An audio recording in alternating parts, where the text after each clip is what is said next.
Por longas datas, a Toyota se consolidou como uma gigante global do setor automotivo, reconhecida por seus métodos de produção eficientes e pela confiabilidade dos seus veículos. A marca tornou-se referência em universidades e virou sinônimo de versatilidade. A trajetória da empresa não foi nada fácil como parece. Quando olhamos ela hoje e vemos como ela está, a gente não imagina o que essa Toyota já se passou e enfrentou nos seus inúmeros desafios, desde bombardeios em suas fábricas durante a Segunda Guerra Mundial, quando ela direcionou toda a sua linha de produção para o Império Japonês, até a luta pela sobrevivência em uma economia japonesa debilitada após a guerra. Em 1949, quase entrou em falência. No entanto, resiliente como a população japonesa é, a Toyota renasceu das cinzas. Mas fique tranquilo, porque esse vídeo está longe de ficar apenas em adversidades históricas. Nós vamos falar de algo atual, de uma crise recente e tão impactante quanto as outras, sem a presença de guerras, mas infelizmente marcada por diversas mortes. Em 2009, um suposto defeito de segurança em um veículo Toyota resultou em um acidente fatal, e este incidente foi o gatilho para um período tumultuado que abalou a confiança dos motoristas na segurança dos veículos da Toyota. Esse tal defeito poderia, segundo as suposições de especialistas, atingir milhões de automóveis da Toyota. O temor do público aumentou, surgiu o medo de colocar as suas vidas em risco ao dirigir um carro da montadora.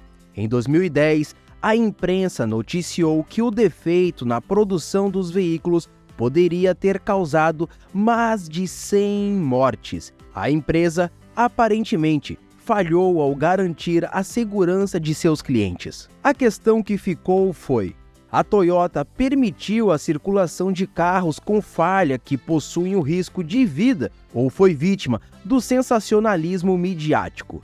Esse episódio ficou conhecido como a crise do recall da Toyota, uma narrativa de desconfiança e cobertura total de mídia e relações públicas bem abaladas. Em 2009, o mundo assistiu ao início de uma terrível sequência de eventos. Mark Saylor, um veterano policial rodoviário americano, passeava com a sua família por uma rodovia em San Diego, na Califórnia, dirigindo um Lexus, marca de alto padrão, pertencente à Toyota. Subitamente, o veículo alugado apresentou um problema bem estranho. O acelerador parecia ter engatado e o carro não parava mais de acelerar. Em um momento muito turbulente, um dos ocupantes do veículo, em pânico, conseguiu contactar os serviços de emergência e relatou a perda de controle do carro, que já ultrapassava nesse exato momento os 190 km por hora e que, aparentemente, o mau funcionamento dos freios estava começando. Menos de um minuto após essa chamada, o carro da família Saylor colidiu com uma vala e imediatamente começou a pegar fogo, resultando na perda trágica de todas as vidas a bordo. As autoridades iniciais sugeriram que um tapete inadequado poderia ter prendido o acelerador.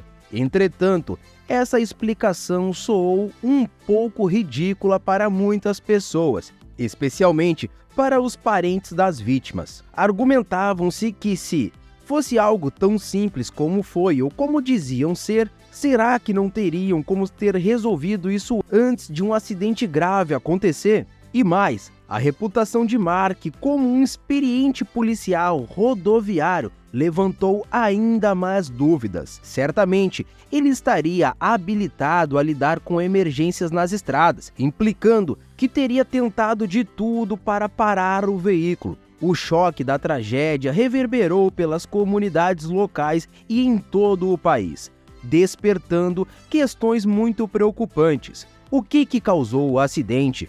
Por que o carro não parou? Poderia ocorrer isso com outro modelo ou com outros carros iguais? As respostas a essas perguntas acabaria caindo no colo da montadora Toyota. Após extensas investigações, a polícia de San Diego sugeriu que um tapete inadequado poderia ter causado esse acidente. De acordo com o relatório, o tapete encontrado no carro de Saylor era para outro modelo de veículo. E ao recriar as condições do acidente, os investigadores concluíram que, ao pressionar o acelerador até o fundo, o pedal ficava preso neste tapete. Outra evidência que suportava a teoria era que o veículo em questão havia apresentado o mesmo problema dias antes, quando outro cliente o usou e reclamou. Este cliente havia relatado o problema à locadora, que infelizmente ignorou a queixa.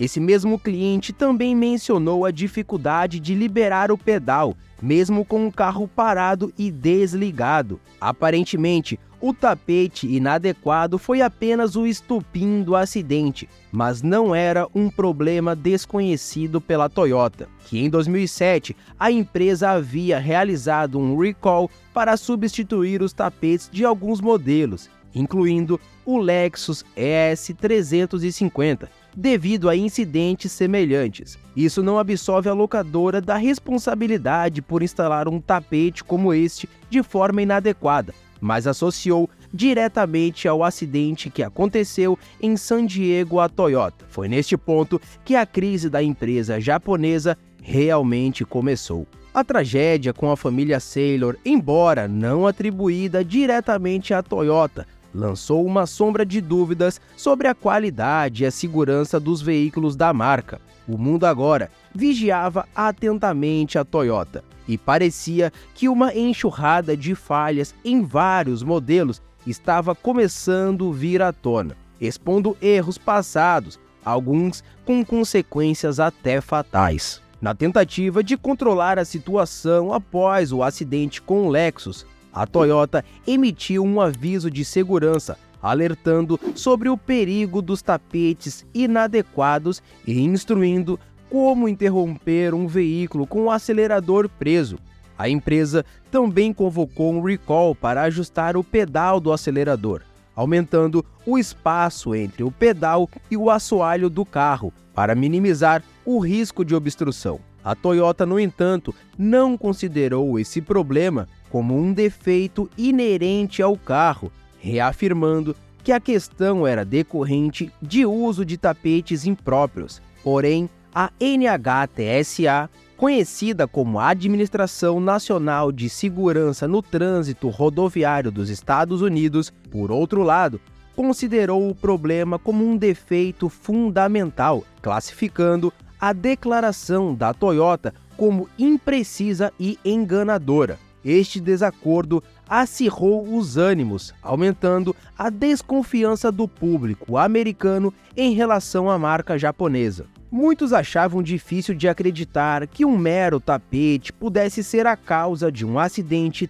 tão grave. Parecia que toda essa preocupação com um item tão trivial era uma distração para ocultar o fato de que a empresa não sabia o que estava realmente causando esses acidentes. Suspeitava-se de um defeito no sistema eletrônico de controle do acelerador e dispositivos relacionados, gerando várias especulações. Esse cenário alimentou teorias contra a Toyota, levando a uma explosão de relatos e defeitos bem semelhantes nos veículos da marca. De agosto de 2009 a fevereiro de 2010, as queixas saltaram de menos de 100 para mais de 1.300 fatos relatados. Em 2011, a NASA concluiu uma investigação detalhada nos veículos da Toyota, confirmando que a eletrônica veicular não apresentava defeitos de aceleração. No entanto, esse resultado demorou mais de um ano para ser divulgado, e nesse meio tempo, as teorias já haviam se disseminado amplamente, levando muitos a acreditarem que a Toyota era uma empresa falha. Em meio a esse caos, a reputação da Toyota já estava em jogo, e para piorar, descobriu-se que os engenheiros da própria Toyota sabiam de um problema na construção dos pedais de alguns modelos, o que resultou em mais um recall. Esse, com certeza, foi o estopim que faltava para a crise da empresa ser consolidada. Antes mesmo do trágico acidente envolvendo a família Saylor, a Toyota já havia identificado um problema em alguns modelos. O pedal do acelerador, por causa dos materiais utilizados na fabricação, poderiam ficar mais rígidos, dificultando a aceleração ou até mesmo o momento de desaceleração. Até mesmo prender um pedal em uma determinada posição já sabia-se que era possível. No entanto, uma falha na comunicação entre as sedes da Toyota no Japão e nos Estados Unidos resultou em um desconhecimento sobre esse problema do lado americano, enquanto os engenheiros japoneses trabalhavam na solução sem maiores preocupações. Quando a notícia do acidente estourou e ficou conhecido que todos esses problemas estavam ocorrendo ao mesmo tempo, a Toyota se viu em meio a um pesadelo de relações públicas. Os executivos da empresa no Japão e também nos Estados Unidos não estavam alinhados.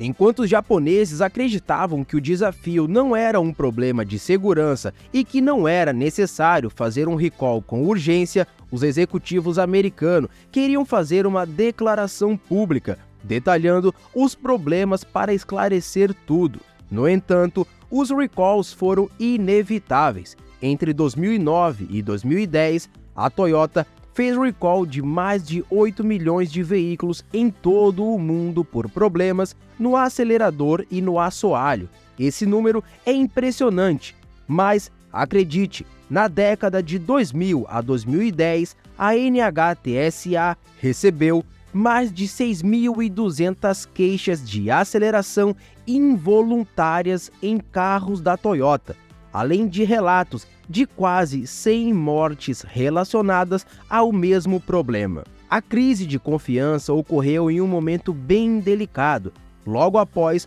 uma crise econômica global, e foi um duro golpe para a montadora, que só no primeiro trimestre de 2010, a Toyota estimou gastar 2 bilhões de dólares em reparos resultantes dos recalls que foram feitos. Enquanto a Toyota lutava para lidar com a crise, seus concorrentes se aproveitaram da situação para impulsionar as suas vendas. A Ford, a Hyundai e a General Motors lançaram promoções incentivando os americanos a trocarem seus carros da Toyota por carros das suas marcas. Um executivo, inclusive, da GM, chegou a questionar a suposição de que os carros japoneses não tinham lá essa qualidade toda. A mídia atribuiu grande parte da culpa à Toyota, mas a verdade é que a empresa não era tão culpada quanto se afirmava. Na verdade, o uso de tapetes impróprios só foi oficialmente citado como causa de um único acidente,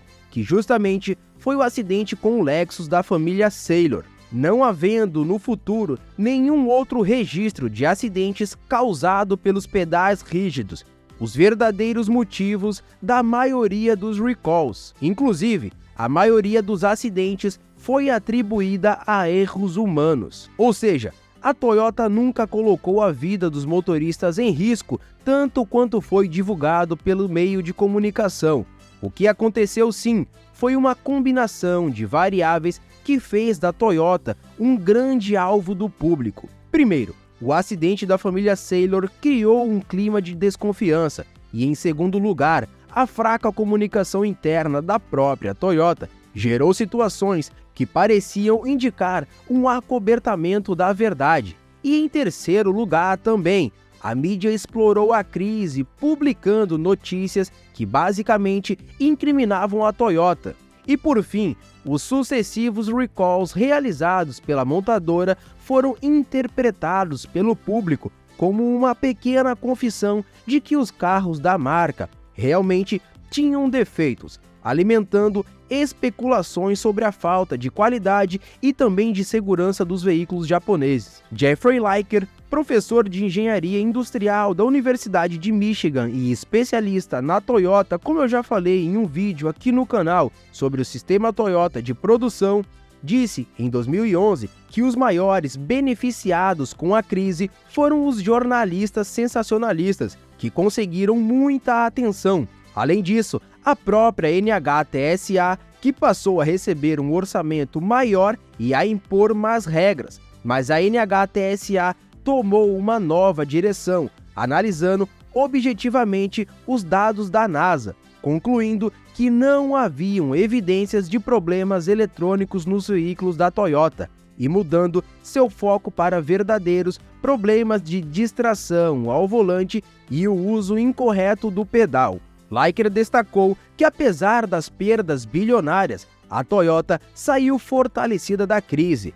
A situação forçou a empresa a refletir sobre si mesma e também sobre os seus processos, resultando em mudanças para evitar que algo semelhante ocorresse novamente. A crise com certeza colocou essa empresa japonesa sobre uma vergonha em público, mas também ofereceu uma oportunidade para a empresa refletir, aprender e se fortalecer como excelentes japoneses. Inclusive, isso abre um grande precedente para você, assim como eu, falarmos sobre o que nós pensamos das atitudes da Toyota.